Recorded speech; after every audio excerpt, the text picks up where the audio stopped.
आइए दोस्तों, आज हम जानकारी लेंगे आर्य समाज की। इसका नाम आर्य समाज क्यों पड़ा?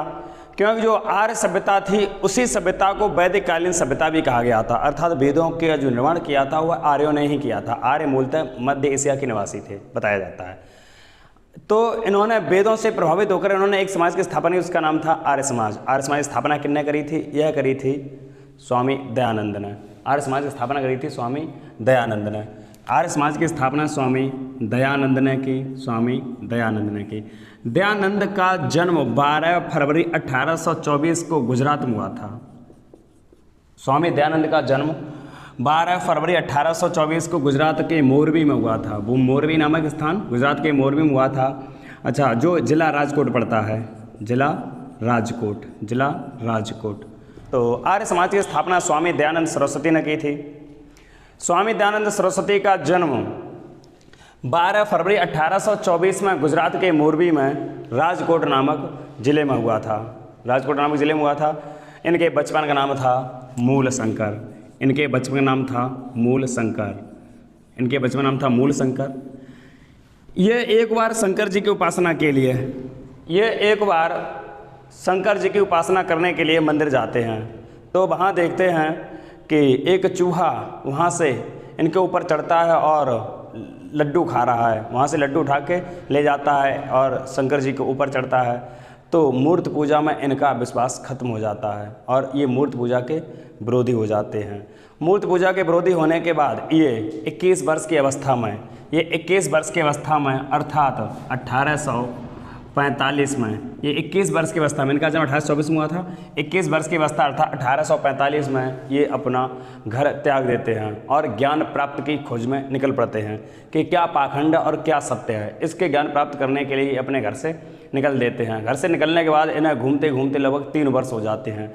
घूमते घूमते 3 वर्ष होने के बाद तो इनकी मुलाकात होती है सर्वप्रथम स्वामी पूर्णानंद से। इनकी मुलाकात सर्वप्रथम स्वामी पूर्णानंद से होती है। तो इनकी पहली मुलाकात होती है सर्वप्रथम स्वामी पूर्णानंद से। इनकी मुलाकात होती है स्वामी पूर्णानंद से। तो ये पूर्णानंद से शिक्षा ग्रहण करते हैं। स्वामी पूर्णानंद। तो जब ये 1845 में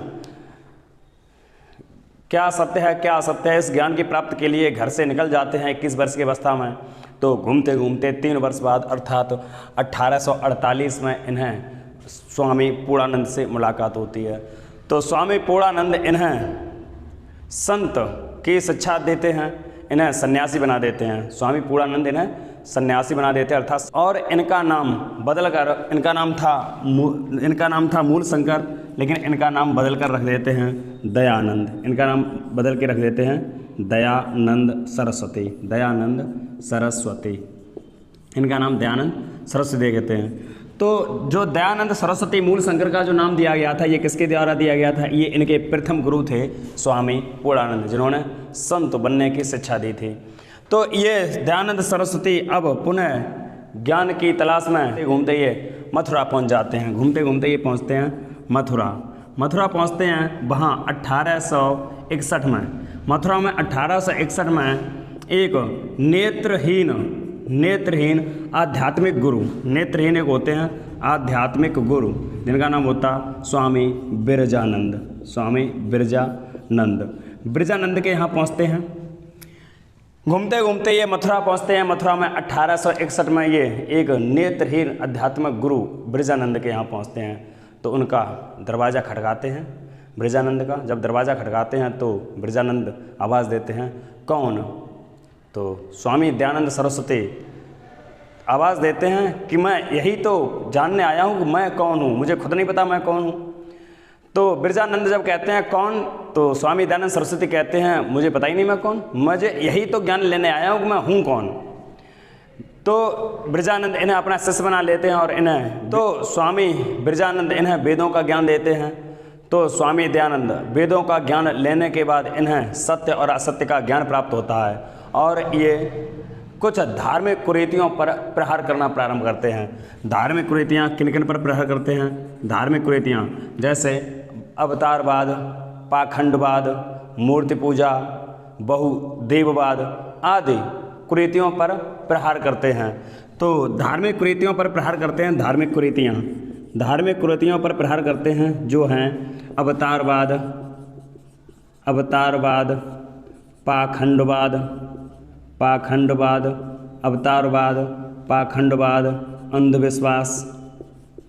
अंधविश्वास, मूर्ति पूजा, अंधविश्वास, मूर्ति पूजा और बहुदेववाद। जब इन्हें सत्य और सत्य के ज्ञान की प्राप्त होती है तो ये धार्मिक कुरीतियों पर प्रहार करते हैं। उसमें ये अवतारवाद, पाखंडवाद, अंधविश्वास, मूर्ति पूजा और बहुदेववाद पर प्रहार करते हैं। और 1863 में आगरा में, और ये 1863 में आगरा में विरोध करते करते एक ये पताका लहराते हैं। आगरा में एक पताका लहराते हैं, वह होता है पाखंड खंडनी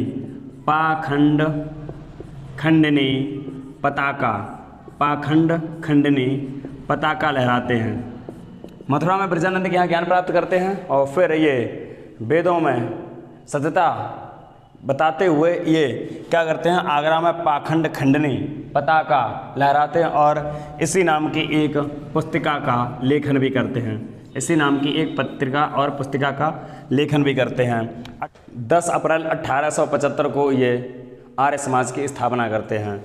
10 अप्रैल 1875 को मुंबई में आर्य समाज की स्थापना करते हैं। और इन्होंने एक नारा दिया था, वेदों की ओर लौटो, गो बैक टू वेद। इन्होंने वेदों की ओर लौटो नारा दिया था। सत्य केवल वेदों में निहित है। इन्होंने अगला नारा दिया था, सत्य केवल वेदों में निहित है। इनके अनुसार जो पाश्चात्य शिक्षा एवं अंग्रेजी शिक्षा का इन्होंने विरोध किया, पाश्चात्य एवं अंग्रेजी शिक्षा का विरोध किया। इनके अनुसार हमारे समाज और संस्कृति को जो पथभ्रष्ट कर रही है वह पाश्चात्य सभ्यता और अंग्रेजी शिक्षा हमारे वर्तमान की हमारी जो संस्कृति है इस पर प्रहार कर रही है और हमारी संस्कृति का पथभ्रष्ट कर रही है, हमारी संस्कृति को गंदा कर रही है। इन्होंने कहा था। तो आर्य समाज में कहा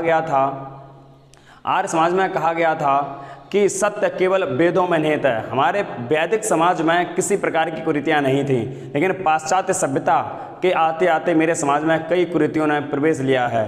तो स्वामी दयानंद सरस्वती ने वैदिक कालीन की तरफ नहीं, ये नहीं कहा था वैदिक काल की तरफ लौटो, नहीं, वेदों की ओर लौटो। मतलब समय तो यही रहना चाहिए, लेकिन वैदिक काल की सभ्यता काफ़ी प्राचीन सभ्यता थी, ठीक ना। तो अब संसाधनों की उस समय कमी थी, लेकिन अब संसाधनों का प्रयोग करते हुए भी आप वेदों की तरफ ज्ञान को ग्रहण करें, क्योंकि वेदों में शुद्ध निहित है। इसी में कहा था, शुद्धि केवल वेदों में निहित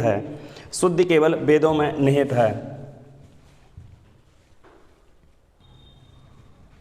1877 में इन्होंने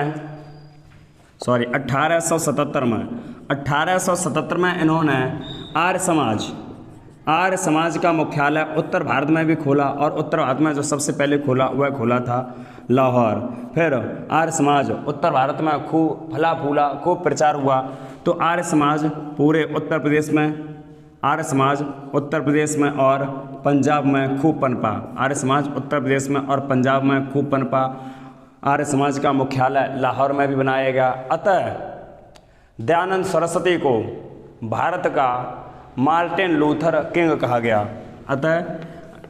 दयानंद सरस्वती को भारत का मार्टिन लूथर किंग कहा गया। जो वास्तविक मार्टिन लूथर किंग था, यह जर्मनी का एक समाज सुधारक था।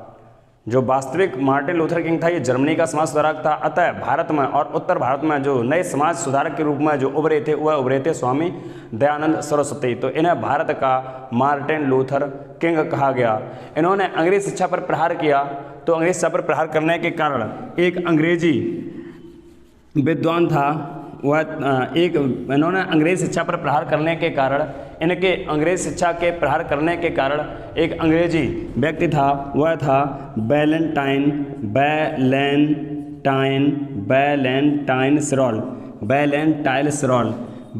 सिरोल ने आर्य समाज को ना कि दयानंद सरस्वती को, आर्य समाज को भारत में अशांति का जनक कहा। आर्य समाज को भारत में अशांति का जनक कहा, क्योंकि इन्होंने कहा था कि भारत केवल भारतीयों के लिए है, मतलब अंग्रेजी के लिए नहीं है। इसी वजह से बैलेंटाइन सिरोल ने इन पर कटाक्ष किया था। बैलेंटाइन सिरोल ने इसलिए कटाक्ष किया था क्योंकि इन्होंने एक नारा दिया था, भारत भारतीयों के लिए है। इन्होंने नारा दिया, भारत भारतीयों के लिए है, भारत भारतीयों के लिए है। इन्होंने नारा दिया था, भारत भारतीयों के लिए है। और ये सर्वप्रथम कलकत्ता में, ये घूमते घूमते जब कलकत्ता में ब्रह्म समाज के प्रचारक केशव चंद्र सेन से मिलते हैं, कलकत्ता में ब्रह्म समाज के प्रचारक केशव चंद्र सेन से मिलते हैं, तो केशव चंद्र के कहने पर ये अपने उपदेश हिंदी भाषा में कर देते हैं। हिंदी भाषा स्वामी दयानंद सरस्वती के उपदेश करने के और प्रचार करने की जो भाषा थी वह थी संस्कृत। तो इन्होंने संस्कृत से अपनी भाषा का परिवर्तन हिंदी भाषा में किया था। फिर इन्होंने हिंदी भाषा में परिवर्तन कर, तो हिंदी भाषा में ये परिवर्तन किया था, ये किनके कहने पर किया था? ये केशव चंद्र सेन के कहने पर किया था। ये कहाँ मिले थे? ये केशव चंद्र सेन से ये कलकत्ता मिले थे। तो इन्होंने अब अपना प्रचार हिंदी भाषा में करना प्रारंभ किया और इन्होंने हिंदी भाषा में एक पुस्तक लिखी। 1874 में एक पुस्तक लिखी थी, सत्यार्थ प्रकाश। इन्होंने हिंदी भाषा में एक पुस्तक सत्यार्थ प्रकाश लिखी और इन्होंने ये सत्यार्थ प्रकाश किस भाषा में थी? ये हिंदी भाषा में थी। और इन्होंने हिंदी को राजभाषा घोषित किया, हिंदी को भारत के राजभाषा घोषित किया। सर्वप्रथम स्वराज की जो संकल्पना दी थी वह भी सर्वप्रथम स्वराज की संकल्पना भारत में स्वराज की संकल्पना सर्वप्रथम दयानंद सरस्वती ने ही दी थी। भारत में स्वराज की संकल्पना सर्वप्रथम दयानंद सरस्वती ने ही दी थी। दयानंद सरस्वती ने 1882 में गौ रक्षा समिति की स्थापना करी। 1882 में गौ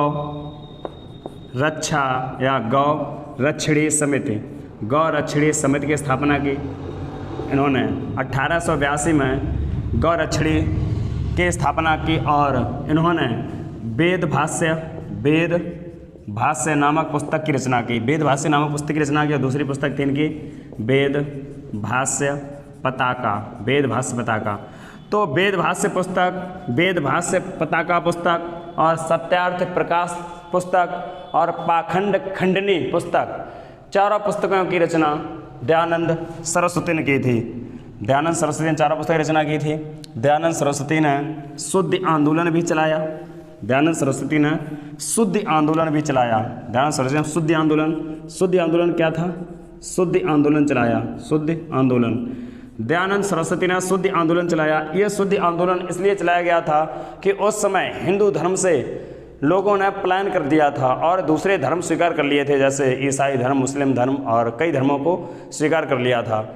अच्छा, यहाँ पर तो जब शुद्ध आंदोलन चलाया गया तो जिन लोगों ने, जैसे शूद्र लोग थे, शूद्र और महिलाओं ने, यहाँ पर शूद्र या निम्न वर्ग के लोग, शूद्र और महिलाओं ने, जिन हिंदू शूद्र और महिलाओं ने अन्य धर्मों को स्वीकार कर लिया था, उन्हें वापस लाया गया। फिर इन्हें शुद्ध की गई, इन्हें शुद्ध किया गया, वापस लाया गया, फिर उन्हें शुद्ध किया गया। शुद्ध करा के इन्हें जनेऊ या यज्ञोपवीत, इन्हें जनेऊ धारण कराया गया। जनेऊ यज्ञोपवीत, इन्हें यज्ञोपवीत या जनेऊ धारण कराया गया। जिन शूद्रों ने और महिलाओं ने लालच में आकर या हिंदू धर्म के शूद्रों को छुआछूत के प्रभाव से परेशान होकर जिन्होंने हिंदू धर्म को छोड़ दिया था और ईसाई वगैरह और मुस्लिम धर्मों में जिन्होंने प्रवेश कर लिया था, उन सबको दयानंद सरस्वती ने पुनः वापस कराया और पुनः वापस करा के इन्हें वेद पढ़ने के लिए इन्हें अनुमति प्रदान करी, वेद पढ़ने की अनुमति प्रदान करी। और तब एक शुद्ध आंदोलन चलाया था। इन व्यक्तियों को जनेऊ धारण कर इन्हें वेद पढ़ने के लिए मान्यता प्रदान करी और इन्हें वेद पढ़वाए। दयानंद हिंदू धर्म का प्रचार करते करते ये पंजाब, उत्तर प्रदेश और राजस्थान में खूब घूमे। राजस्थान में ये कई बार गए थे। राजस्थान के जोधपुर में भी 2 बार ये प्रचार करने गए थे। जब ये राजस्थान के जोधपुर में प्रचार करने गए थे, राजस्थान के जोधपुर में प्रचार करने गए थे, उसी समय जोधपुर के राजा थे जसवंत सिंह। जोधपुर के राजा थे जसवंत सिंह। इनके दरबार में एक वैश्या थी जिसका नाम था नन्ही। इनके दरबार में एक वैश्या रहती थी जिनका नाम था नन्ही। तो दयानंद सरस्वती ने वैश्यावृत्ति का विरोध किया और नन्ही को वैश्या बोला। तो इससे नन्ही नाराज़ हो जाती हैं और इन्हें भोजन में पिसा हुआ कांच दे देती है। नन्ही वैश्या कहने पर नाराज़ हो जाती है और इन्हें भोजन में पिसा हुआ कांच दे देती है, जिससे ये बीमार पड़ जाते हैं। और बीमार पड़ने के बाद इनकी 30 अक्टूबर दयानंद सरस्वती की 30 अक्टूबर 1883 में, अतः इनकी 30 अक्टूबर 1883 को अजमेर में मृत्यु हो जाती है। इन्हें पिसा हुआ कांच देने के कारण ये बीमार पड़ जाते हैं और 30 अक्टूबर 1883 को अजमेर में इनकी मृत्यु हो जाती है। इनकी मृत्यु के बाद इनके अनुयायी भाषा को लेकर और शिक्षा को लेकर मतभेद में पड़ जाते हैं। यहाँ पर 2 मतभेद हो जाते हैं। एक इनका अनुयायी का जो वर्ग होता है वह अंग्रेज़ी शिक्षा की तरफ जाता है और एक संस्कृत शिक्षा की तरफ जाता है। तो शिक्षा में मतभेद 2 तरफ हो जाते हैं। एक अंग्रेजी भाषा के समर्थक होते हैं, इनकी शिक्षा थी वह अंग्रेजी भाषा में देना चाहते हैं, और एक थे वह संस्कृत भाषा में देना चाहते हैं। जो अंग्रेजी भाषा में देना चाहते थे या अंग्रेजी भाषा के जो समर्थक थे वह थे लाला हंसराज और लाला लाजपत राय। लाला हंसराज और लाला लाजपत राय। लाला हंसराज और लाला लाजपत राय। लाला लाजपत राय और लाला हंसराज ये अंग्रेज शिक्षा के समर्थक होते हैं और ये विद्यालय की स्थापना करते हैं लाहौर में एक विद्यालय की स्थापना करते हैं। वो होता है दयानंद, इनके नाम से दयानंद एंग्लो वैदिक कॉलेज। दयानंद एंग्लो वैदिक कॉलेज, ठीक है, जिसका नाम होता है दया से डी, इंग्लिश ए और वी, DAV कॉलेज की स्थापना करते हैं। सबसे पहले लाहौर में करते हैं। लाहौर में स्थापना करने के बाद इनके पूरे उत्तर भारत में और पंजाब में भी DAV के नाम से कई इंटर कॉलेज और कई प्रकार के कॉलेज बनाए जाते हैं। वहीं पर संस्कृत भाषा के जो समर्थक होते हैं ये होते हैं स्वामी श्रद्धानंद और मुंशी राम। संस्कृत भाषा के जो समर्थक होते हैं वह होते हैं श्रद्धानंद और मुंशी राम। ये संस्कृत भाषा के समर्थक होते हैं। तो इनके नाम से ये संस्कृत भाषा के लिए एक हरिद्वार के कांगड़ा में एक ये संस्कृत विश्वविद्यालय की स्थापना करते हैं। संस्कृत विश्वविद्यालय की स्थापना करते हैं जिसका नाम होता है दयानंद सरस्वती संस्कृत विश्वविद्यालय की स्थापना करते हैं। स्वामी दयानंद सरस्वती ने धार्मिक कुरीतियों पर ही प्रहार न किया बल्कि इन्होंने सामाजिक कुरीतियों पर भी प्रहार किया था। इन्होंने कई सामाजिक कुरीतियों पर प्रहार किया, जैसे सामाजिक कुरीतियों पर प्रहार किया जैसे बाल विवाह पर प्रहार किया। इन्होंने बहु विवाह पर प्रहार